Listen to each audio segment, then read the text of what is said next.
I'm Matt Bishar with NAREIT.com here in Phoenix, Arizona for REITWise 2015, NAREIT's Law, Accounting, and Finance Conference.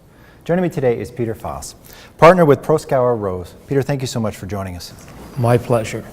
Now, how has the public non-listed REIT landscape changed following the FINRA customer account rule? Well, there's a lot of talk about how it's going to affect sales, who's going to make the changes, will it have the effect of what FINRA wants, is to reduce fees to broker-dealers. We shall see. Right now, a lot of the sponsors are trying to consider restructuring their deals to lower the front-end load, possibly on certain of the shares. Two share class offerings are in vogue now. They create a lot of work for lawyers, a lot of educational time is going to be put in to explain why we're doing A and B, and they create some significant tax issues which will be solved.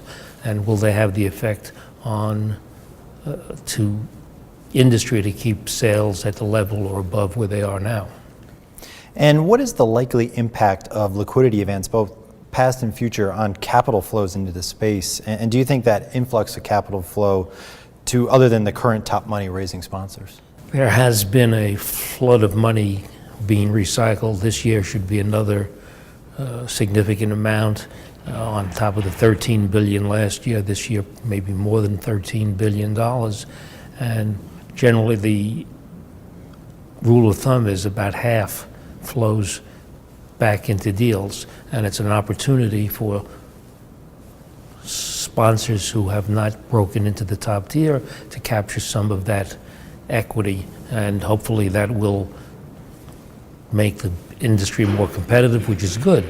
You don't want to have only a handful of people controlling all of the sales. And lastly, do you think the DOL fiduciary rule will come into effect? That's this 800-pound gorilla in the room. You know, there are a lot of people taking positions. Right now you have the Department of Labor considering a rule only for IRAs accounts, that brokers will have to have fiduciary obligation. One pundit has indicated that he thinks that brokers will stop putting 401ks into the deals, and that's a significant portion of the equity that comes in. And then you'd have a two-tier. You'd have people who aren't in 401ks not getting the same fiduciary protection as the DOL rule would come in. So we'll have to see, but I expect that will be a significant amount of lobbying and a lot of pros and cons, and we shall see. Great. Peter, thank you so much for joining us. Thank you. For more on this and other REIT news and analysis, be sure to visit REIT.com.